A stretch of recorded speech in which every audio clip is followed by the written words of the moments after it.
Welcome back in another class of core PHP. और आज की इस क्लास में हम सीखने वाले हैं पीएचपी सिंटेक्स। पीएचपी सिंटेक्स के बाद हम लोग देखने वाले हैं पीएचपी को आप एचटीएमएल के अंदर कैसे एग्जीक्यूट कर सकते हो।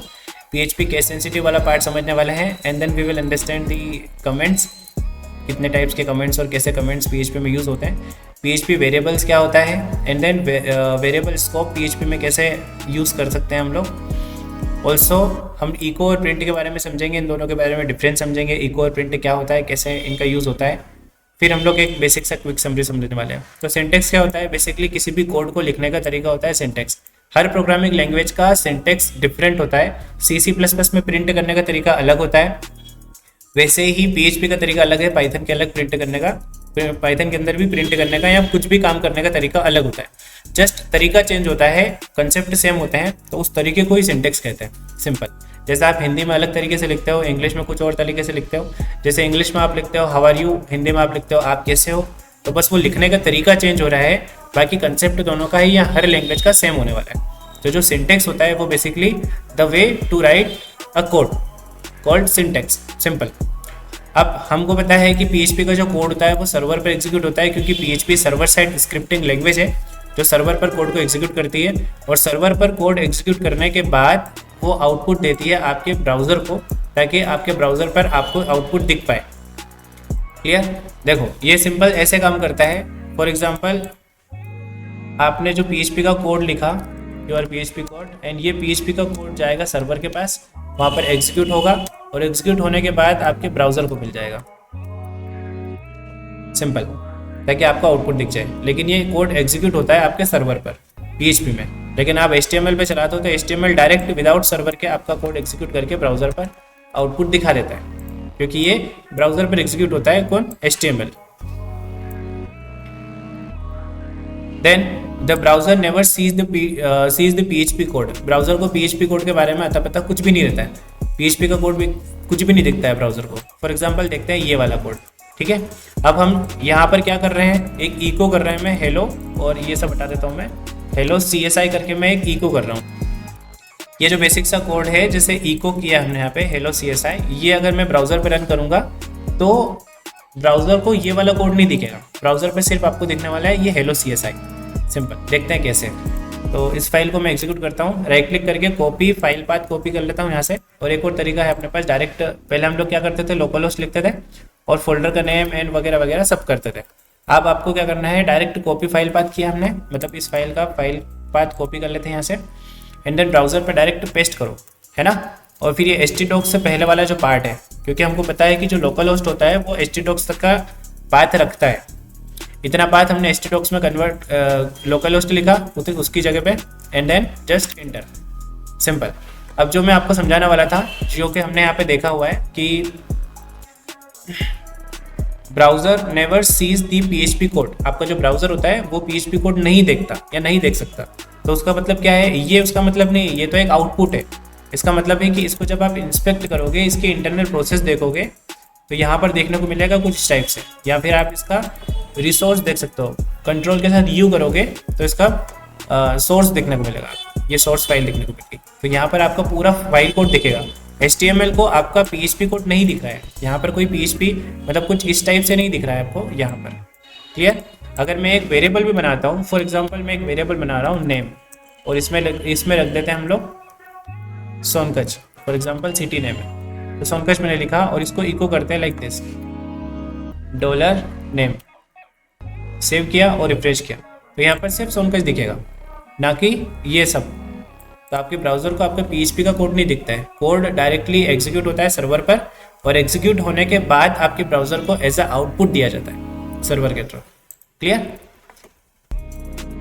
बेसिक PHP स्ट्रक्चर की बात करें तो हर PHP स्क्रिप्ट स्टार्ट विथ, मतलब every PHP script starts with this, ऐसे स्टार्ट करना है, और एंड करने के लिए आपको ये लिखना है कुछ इस टाइप से। ये भी हमने लास्ट की क्लास में देख रखा था कैसे हम लोग PHP का कोड लिख सकते हैं। यहाँ पर देखो हमने फर्स्ट फाइल के अंदर ये PHP स्टार्ट किया एंड देन PHP एंड किया, इसके अंदर जो भी लिखोगे वो सब PHP का कोड रहेगा। मतलब अगर PHP का कोड लिखना है तो आपको PHP को स्टार्ट करना पड़ेगा कुछ ऐसे, और फिर उसको एंड करना पड़ेगा। अगर आप एंड नहीं करोगे तो वो बाय डिफॉल्ट ऐसा मान के चलेगा कि ये सब नीचे तक का जो एरिया है वो सब PHP का ही है। है ना। तो उसको एंड करना पड़ेगा, हमको बताना पड़ेगा कि कहाँ से कहाँ तक PHP का कोड होगा, लाइक दिस। तो ये PHP स्टार्ट हुआ, ये PHP एंड हुआ। अगर PHP लिखना है तो PHP को ऑन और ऑफ यहाँ पे स्टार्ट और एंड करना पड़ेगा। Then the default file extension of PHP file is .php। ये भी हमने लास्ट वीडियो में देखा था। जब हम PHP की फाइल बनाते हैं तो हमें एक डिफॉल्ट फाइल एक्सटेंशन यूज करना पड़ता है विच इज .php। जैसे .js होता है, .css होता है, .html होता है, ऐसी PHP फाइल के लिए .php एक्सटेंशन यूज करना पड़ेगा। फाइल का एक्सटेंशन मतलब फाइल का टाइप होना चाहिए .php। Again PHP inside HTML, आप PHP को HTML के अंदर यूज कर सकते हो, लाइक दिस। अभी हमने ये HTML यूज किया था और इस HTML के अंदर में PHP को यूज कर रहा था। कहने का मतलब इतना सा है कि आप अपने HTML के अंदर PHP को यूज कर सकते हो और विदाउट भी HTML आप PHP को यूज कर सकते हो, it's fine. Next is PHP case sensitive. Case sensitive का मतलब क्या होता है कि हमारे पास अगर दो वेरिएबल है, for example $color and $color, तो ये दोनों डिफरेंट वेरिएबल्स हो गए। मतलब ये दोनों अलग अलग वेरिएबल्स मानता है PHP का सर्वर या PHP कंपाइलर इस वेरिएबल को और इस वेरिएबल को डिफरेंट मानता है, क्योंकि इन दोनों के केस अलग अलग है। क्लियर। केस सेंसिटिव का मतलब ये होता है कि अगर सेम नेम के लेकिन डिफरेंट केस में दो वेरिएबल्स लिखे हैं तो वो दोनों डिफरेंट है। इसका एग्जांपल यहाँ पे है, जैसे कि कुछ ही है। अब मैं इसको कॉपी करके आपको दिखा देता हूँ डायरेक्ट। यहाँ पे ये सारा HTML में यहाँ से रिमूव कर देता हूँ, डायरेक्ट PHP का कोड एग्जीक्यूट कर रहे हैं अपन, है ना। यहाँ पर क्या रखा है कोड के अकॉर्डिंग, क्या है कि एक $कलर करके एक वेरिएबल है जिसके अंदर एक वैल्यू है रेड। क्लियर। अब मैं इको कर रहा हूँ कुछ स्ट्रिंग के साथ कलर वेरिएबल को और कुछ स्ट्रिंग के साथ कैपिटल कलर वेरिएबल को, और ये दोनों का केस डिफरेंट है। हमने बनाया रखा है वेरिएबल सिर्फ ये, मतलब हमने एक ये वेरिएबल ही बना रखा है सिर्फ, लेकिन ये वेरिएबल हमारे पास है नहीं। तो PHP क्या करेगा, आप इसको प्रिंट नहीं करने देगा, क्योंकि उसको नहीं पता ये कौन है क्या है, ये दोनों अलग अलग है उसके लिए। इसको रिफ्रेश करते हैं यहाँ पर, तो ये देखो माई कार इज रेड, मतलब ये वेरिएबल की वैल्यू तो प्रिंट हो गई, लेकिन माई हाउस इज $color, इसके टाइम पे उसने एक एरर दे दिया, अनडिफाइंड वेरिएबल $color, है ना। मतलब ये वाला वेरिएबल हमने डिफाइन नहीं किया है, नहीं किया ना। अब मैं अगर इसको डिफाइन कर दूं सेम ब्लू, अगर मैं इसको डिफाइन कर दूं तो अब कोई एरर नहीं आएगा, क्योंकि ये वेरिएबल डिफरेंट हो गया, ये वेरिएबल डिफरेंट हो गया। सेव कर दो और रिफ्रेश करोगे तो ये दोनों प्रॉपर वर्क करेगा। केस सेंसिटिव का मतलब यही होता है कि दोनों का केस डिफरेंट हुआ तो वो different variables. Done. Output will show only the first variable, वही जो अपन ने देखा अभी। PHP comments. Next PHP comments क्या होता है, अगर मुझे अपने कोड में कुछ टेम्परेरी कमेंट करना पड़ रहा है, मतलब जैसे मेरे को यहाँ बताना पड़ रहा है, मतलब अगर मैं अपने कोड में नोट्स लिखना चाहता हूँ, नोट्स मतलब कि फॉर फ्यूचर डेवलपर्स, या फिर मेरे ही लिए अगर मैं 5 साल बाद अगर इस कोड को ओपन करूँगा तो मुझे कोई पर्टिकुलर लाइन ऑफ कोड याद नहीं रखना पड़े, तो उसके लिए मैं अपने कोड में नोट्स लिख सकता हूँ, है ना, with the help of comments. तो मैं यहाँ पे कमेंट कर सकता हूँ like this is testing variable, ऐसा करके लिख सकता हूँ। तो अगर मैं 5 साल बाद भी अगर इस कोड को ओपन करूँगा तो मुझे समझ में आएगा कि ये वेरिएबल एक टेस्टिंग के लिए था, सिंपल। या फिर इस पूरे कोड के बारे में कमेंट लिखना चाहता हूँ, लाइक अगर मैं यहाँ पे भी कमेंट लिखता हूँ, ये HTML का कमेंट चलेगा अगर PHP के बाहर लिख रहे हैं तो, है ना, और अंदर लिखेंगे तो PHP का कमेंट चलेगा। PHP के कमेंट्स और HTML के कमेंट्स में थोड़ा सा डिफरेंस है। इसमें सिर्फ single line comment, multi line comment यही होता है HTML में, और PHP में सिंगल लाइन कमेंट ऐसा होता है। सिंगल लाइन कमेंट और मल्टी लाइन कमेंट के लिए आपको यूज करना पड़ता है /* और */, ये स्टार्ट और एंड। अब इसके बाद आप मल्टी लाइन कमेंट लिख सकते हो। तो इसमें मल्टी लाइन कमेंट मतलब मल्टीपल लाइन में अगर बड़ा कमेंट है आपके पास तो आप उसको ऐसे यूज करोगे, लाइक दिस। तो ये 2 टाइप के कमेंट्स होते हैं। बेसिकली कमेंट्स का यूज करते हैं हम लोग कोड में कुछ भी कमेंट्स लिखने के लिए। जैसे यहाँ पर एक कमेंट लिखा है दिस विल नॉट वर्क, जैसा बता रहे थे अभी कि ये वेरिएबल अगर नहीं बना रहे तो ये काम नहीं करने वाला है। तो ऐसा कुछ कमेंट्स लिखना है तो आप कमेंट्स का यूज़ कर सकते हो। आप किसी भी फ्यूचर डेवलपर्स के लिए या फिर अपने ही खुद के याददाश्त के लिए कि कोई सा कोड क्यों लिखा, कोई फंक्शन क्यों बनाया, या फिर कुछ भी लिखा तो वो क्यों लिखा हुआ है, ताकि आप मतलब फ्यूचर में कभी भी इस कोड को ओपन करेंगे देन आपको कोई भी डाउट्स नहीं आएंगे। देन सिंगल लाइन कमेंट हो गया एंड मल्टी लाइन कमेंट्स हमने देखा। सिंगल लाइन कमेंट्स हम लोग कुछ इस टाइप से लिखते हैं, डबल फॉरवर्ड स्लैश से, और मल्टी लाइन कमेंट्स हम लोग लिखते हैं फॉरवर्ड स्लैश स्टार और स्टार फॉरवर्ड स्लैश, ये इसका ओपन और ये इसका क्लोज, मतलब मल्टी लाइन कमेंट्स का कहाँ से कहाँ तक स्टार्ट, कहाँ तक रहेगा ये मल्टी लाइन कमेंट। और ये जो पार्ट है इसको भी हम लोग सिंगल लाइन कमेंट्स में भी यूज़ कर सकते हैं। अब सिंगल लाइन कमेंट्स हो या मल्टी लाइन कमेंट्स हो, इनका यूज़ हम लोग कोड को कमेंट करने के लिए भी कर सकते हैं। जैसे मेरे को ये वाले वेरिएबल को कमेंट करना है तो इसके आगे मैं फॉरवर्ड स्लैश लगा दूंगा तो ये कोड भी कमेंट हो जाएगा। अब अगर मैं इस कोड को सेव करता हूँ तो मुझे दोनों में एरर आने वाले हैं, है ना, क्योंकि अब कंपाइलर को ये वाला कोड नहीं मिलेगा, मतलब ये $कलर नहीं मिला। जो भी कमेंट्स रहता है उसको कंपाइलर हमेशा इग्नोर करता है, ठीक है। अब जैसे मैं इसको रिफ्रेश करता हूँ तो ये देखो अनडिफाइंड वेरिएबल $कलर और अनडिफाइंड वेरिएबल कैपिटल कलर, ये दोनों अनडिफाइंड है। ये तो हमने हटा दिया था कैपिटल कलर वाला और ये वाले को हमने कमेंट कर दिया तो दोनों में एरर आ गया। मतलब आप कमेंट्स की हेल्प से कोड को भी कमेंट कर सकते हो। अगर कोई कोड आपको हटाना नहीं है लेकिन उसको जस्ट कमेंट करके चेक करना है तो आप कमेंट करके यूज़ कर सकते हो, सिंपल। अब नेक्स्ट हम लोग देखते हैं PHP वेरिएबल। वेरिएबल्स क्या होते हैं? बेसिकली एक कंटेनर होता है जिसमें हम लोग वैल्यूज़ को स्टोर करते हैं। PHP ओपन क्लोज मैंने किया and variable is like a container.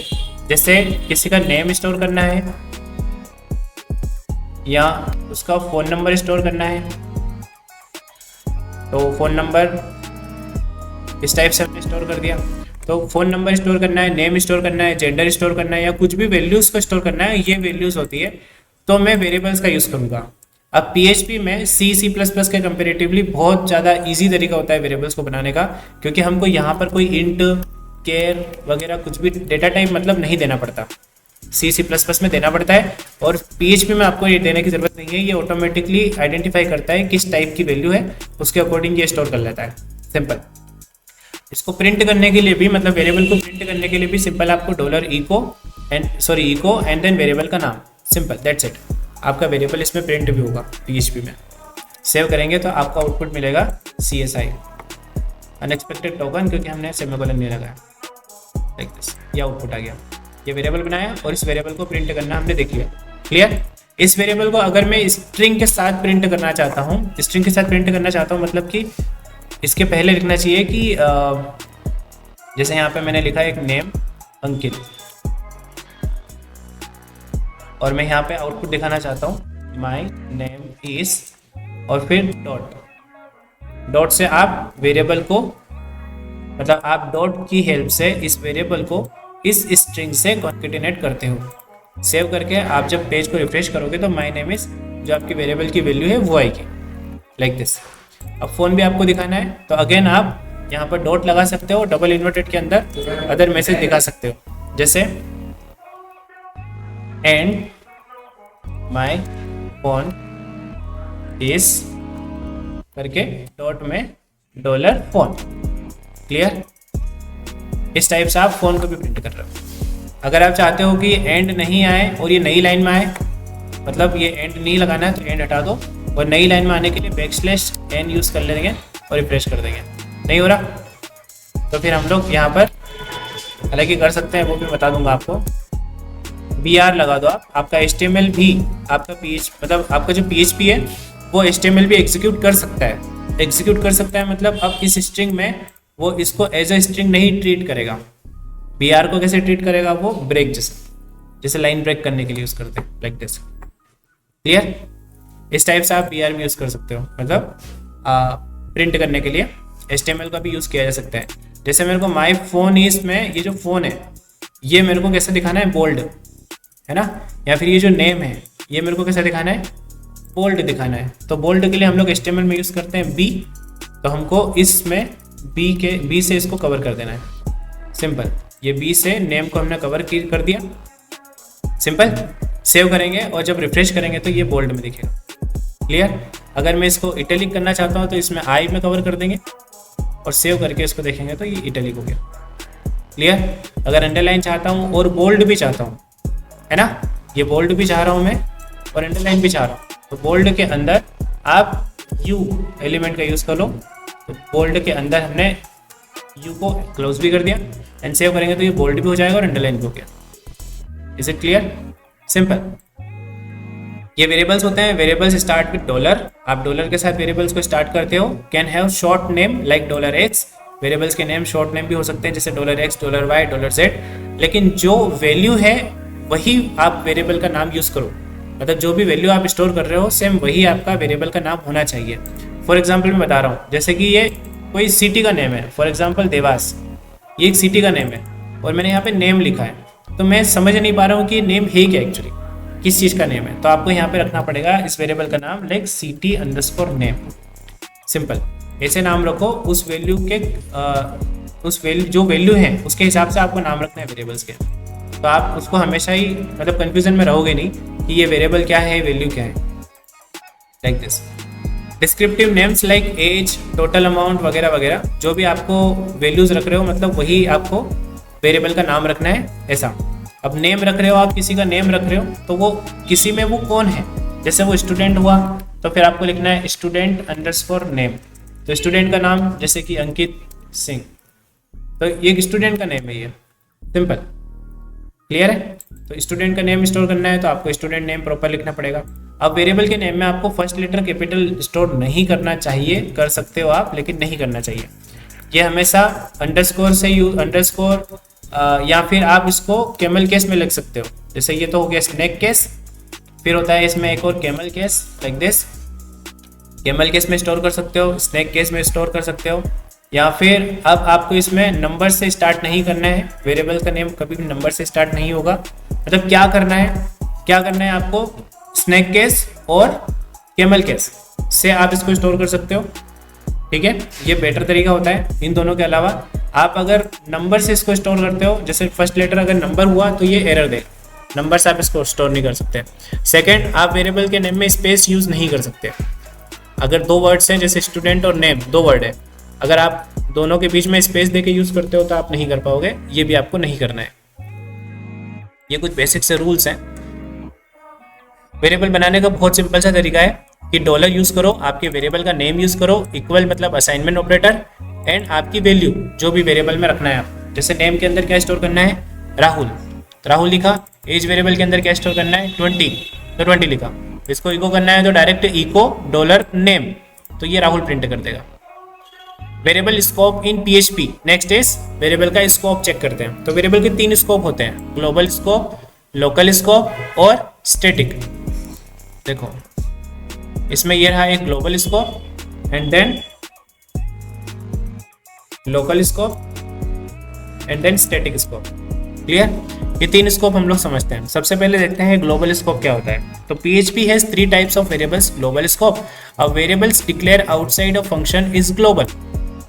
कोई वेरिएबल अगर फंक्शन के बाहर डिक्लेयर हो रहा है, मतलब बाहर ही अगर उसको बना रहे हैं हम लोग, और अंदर अगर उसको एक्सेस करने की कोशिश कर रहे हैं तो this will not work.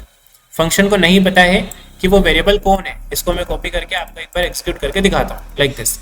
PHP के अंदर मैं इस कोड को दिखाता हूँ एग्जीक्यूट करके, लाइक दिस। कैसे, एक $x = 5 है, जो कि ग्लोबल वेरिएबल मतलब बाहर बना हुआ है। अब मैं उसको फंक्शन के अंदर इको करने की कोशिश कर रहा हूँ, मतलब प्रिंट करने की कोशिश कर रहा हूँ, तो क्या मैं कर पाऊंगा? नहीं कर पाऊंगा, क्योंकि इस फंक्शन को नहीं पता। इस फंक्शन का स्कोप होता है यहाँ से यहाँ तक का, और इस फंक्शन को इस वेरिएबल के बारे में बिल्कुल भी नहीं पता है। अब फंक्शन बनाया और उस फंक्शन के टाइम पे मैंने $x को प्रिंट करने की कोशिश की, मतलब इस फंक्शन के अंदर फंक्शनैलिटी क्या लिखी मैंने, एक $x को आपको इको करना है, ऐसा। अब जब मैं इस फंक्शन को कॉल कर रहा हूँ, ये फंक्शन को कॉल कर रहे हैं हम लोग माई टेस्ट को, है ना।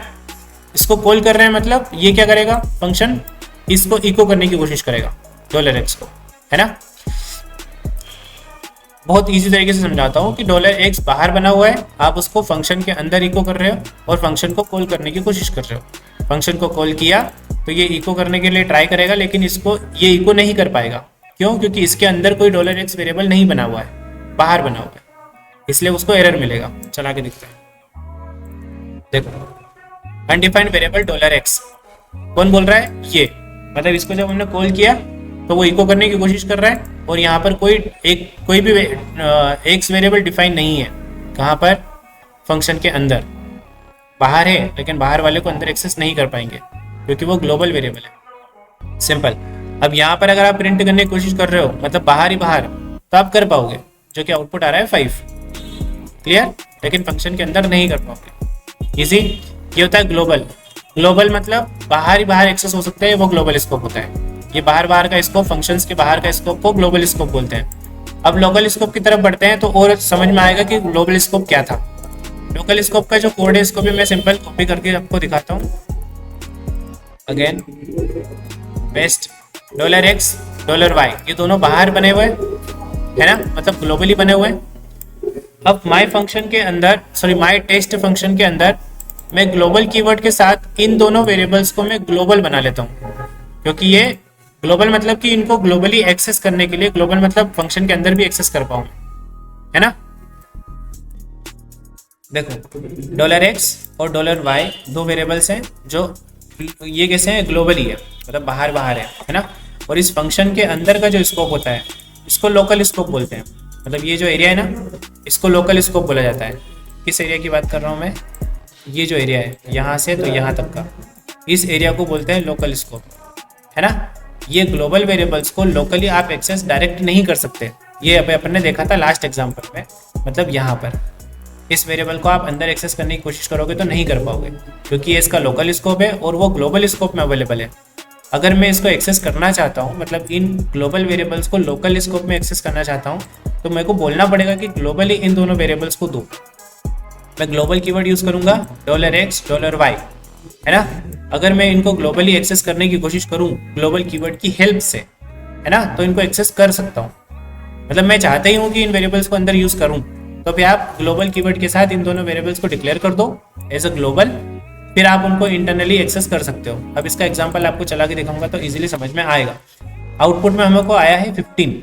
क्या आउटपुट है 15? क्यों आया है? क्योंकि $x की वैल्यू 5 है और y की वैल्यू है 10। अब इनको ग्लोबल बनाया मतलब मैं इस फंक्शन के अंदर यूज कर पा रहा हूँ।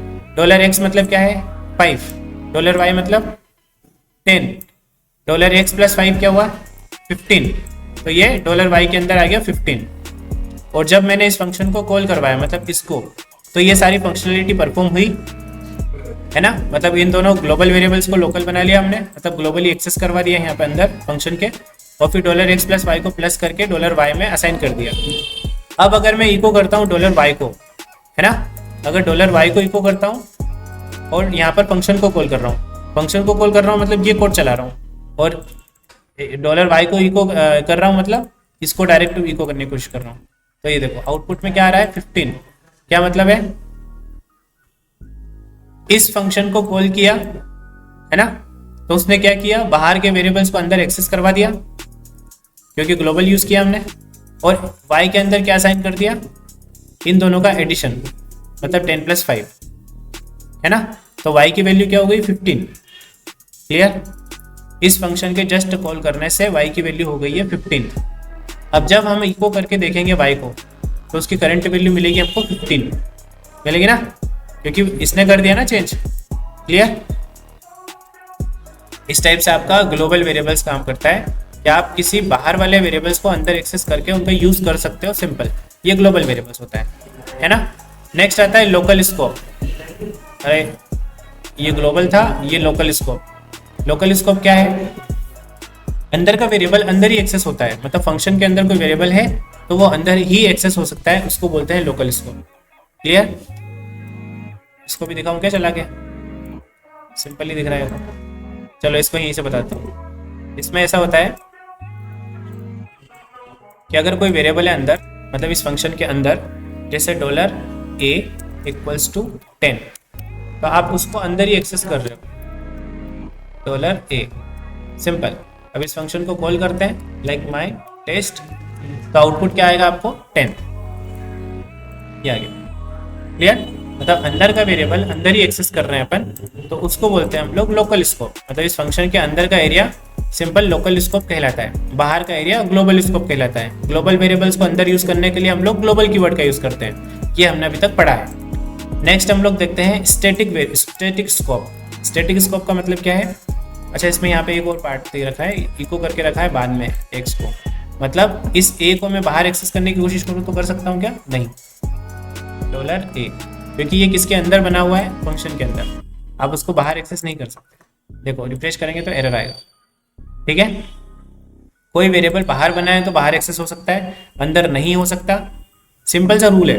किसी वेरिएबल्स को अगर बाहर बनाया मतलब ग्लोबली बनाया हुआ है तो आप उसको ग्लोबली एक्सेस कर सकते हो, लेकिन अगर कोई वेरिएबल लोकली बना है तो आप उसको ग्लोबली एक्सेस नहीं कर सकते। इतना सा रूल है बस। अगर आपकी रिक्वायरमेंट्स है कि आप ग्लोबली वेरिएबल्स को लोकली एक्सेस करो या करना है तो फिर आप ग्लोबल कीवर्ड का यूज करके इनको एक्सेस कर सकते हो। सिंपल यही पढ़ा है अभी अपन ने, इतना कॉम्प्लिकेटेड है नहीं। नेक्स्ट अपना आते हैं स्टैटिक स्कोप पे। स्टैटिक स्कोप क्या कहता है, इसको कॉपी करता हूँ एग्जाम्पल को और आपको दिखाता हूँ चला के लाइक दिस।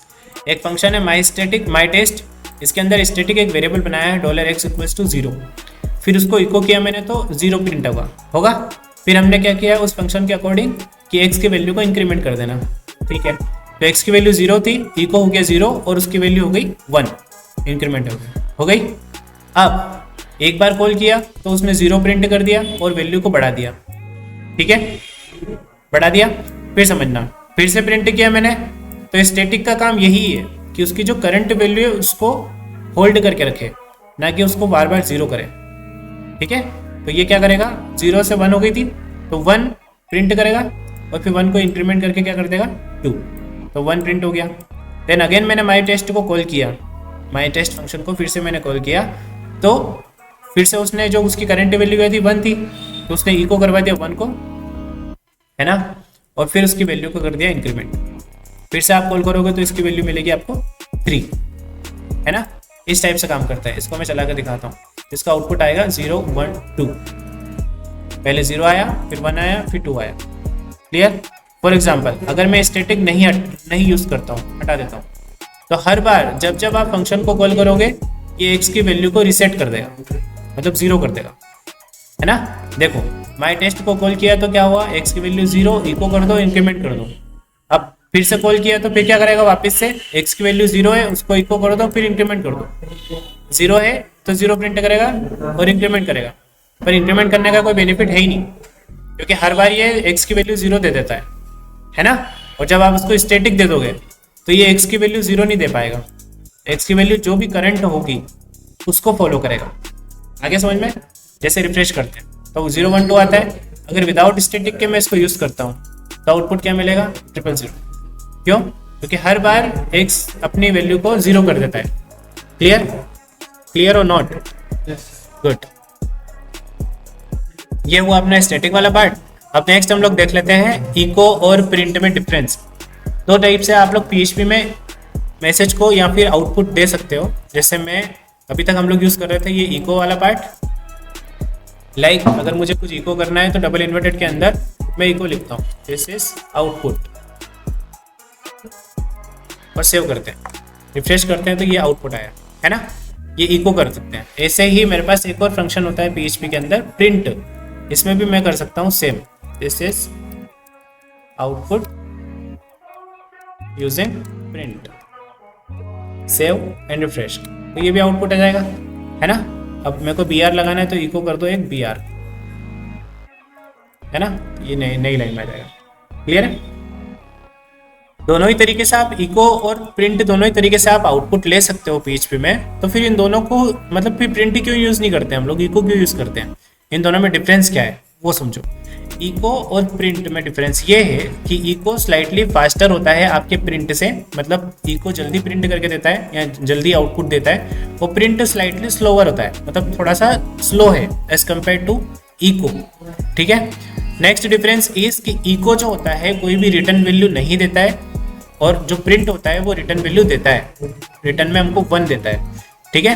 प्रिंट को भी आप ऐसे यूज कर सकते हो राउंड ब्रैकेट्स के अंदर, है ना, और इको को भी आप ऐसे यूज कर सकते हो, इको को भी आप ऐसे यूज कर सकते हो। सेव करो, रिफ्रेश करो, कोई चेंज नहीं। क्लियर। दोनों को भी सेम तरीके से आप यूज कर सकते हो। यहाँ पर बेसिक से डिफरेंस दे रखे हैं। जैसे इको कोई भी रिटर्न वैल्यू नहीं देता है और can print multiple values, echo में मल्टीपल वैल्यूज को आप प्रिंट कर सकते हो, स्लाइटली फास्टर होता है। इको को आप ऐसे लिख सकते हो या फिर राउंड ब्रैकेट्स के अंदर भी लिख सकते हो। प्रिंट रिटर्न वैल्यू देता है, इको नहीं देता। Can print only 1 value, can print different या मल्टीपल वैल्यूज, कौन, इको। इको मल्टीपल वैल्यूज को प्रिंट कर सकता है और प्रिंट एक वैल्यू को एक ही टाइम पे प्रिंट कर सकता है। प्रिंट को भी आप ऐसे या फिर राउंड पैरेंथेसिस के साथ भी यूज कर सकते हो। अब क्विक समराइज करते हैं हम लोग कि PHP में जो भी हमने अभी तक पढ़ा, क्या क्या पढ़ा, हमने सिंटेक्स के बारे में पढ़ा, फिर हमने पीएचपी को HTML के साथ कैसे यूज़ करते हैं वो देखा, केस सेंसिटिव वाला पार्ट देखा, देन पीएचपी के अंदर कमेंट्स कैसे यूज़ करते हैं, क्या होते हैं वो देखा, पीएचपी वेरिएबल्स कैसे बनाते हैं, कैसे यूज़ करते हैं, वो सब चीज़ें हमने समझा। वेरिएबल्स के स्कोप को समझा, लोकल स्कोप, ग्लोबल स्कोप और स्टैटिक स्कोप, ये हमने यहाँ पे समझा। उसके बाद हमने देखा कि इको और प्रिंट में डिफरेंस क्या है, इको और प्रिंट होता है क्या है, कैसे काम करता है। ऑल्सो अब हम लोग क्विक समरी देखते हैं, लाइक कैसे काम करता है, क्या हमने देखा सारा। तो सबसे पहले हम लोग ये देखा कि पीएचपी का जो कोड होता है वो सर्वर पर एग्जीक्यूट होता है एंड देन वो आउटपुट आता है उसका ब्राउजर पे, मतलब सर्वर पर एग्जीक्यूट होने के बाद, लाइक पीएचपी का कोड सर्वर पर एग्जीक्यूट होने के बाद ब्राउजर पे मिलता है। फाइल एक्सटेंशन जो पीएचपी का वो .php होना चाहिए। वेरिएबल्स जो होते हैं पीएचपी के अंदर वो केस सेंसिटिव होते हैं, मतलब अगर डिफरेंट केस के सेम नेम के वेरिएबल्स हैं, डिफरेंट केस के सेम नेम के वेरिएबल्स मतलब क्या, जैसे मैंने आपको बताया था अभी कि कोई नेम वेरिएबल है, मतलब $name और एक और वेरिएबल आपके पास $name, तो ये दोनों अलग अलग वेरिएबल्स माने जाएंगे। किसके लिए? पीएचपी के लिए, मतलब कंपाइलर इन दोनों को डिफरेंट वेरिएबल्स मानता है। यही मैंने अभी बोला कि डिफरेंट केस के, मतलब ये स्मॉल लेटर ये कैपिटल केस में है ना, डिफरेंट केस के दो डिफरेंट वेरिएबल्स हैं तो वो दोनों डिफरेंट वेरिएबल्स ही माने जाएंगे। ये होता है पीएचपी में केस सेंसिटिव। तो वेरिएबल्स पीएचपी के अंदर केस सेंसिटिव होते हैं। 3 स्कोप्स हमने वेरिएबल्स के देखे, जैसे ग्लोबल स्कोप, लोकल स्कोप और स्टैटिक स्कोप। और उसके बाद हमने देखा इको और प्रिंट के बारे में और इनके बारे में डिफरेंस और दोनों के आउटपुट्स और जो भी मेजर डिफरेंस है इन दोनों के बीच में वो हमने समझा। नेक्स्ट जो क्लास होगी उसमें हम लोग आगे की जो पार्ट्स करेंगे और मिलते हैं नेक्स्ट क्लास में। Thank you.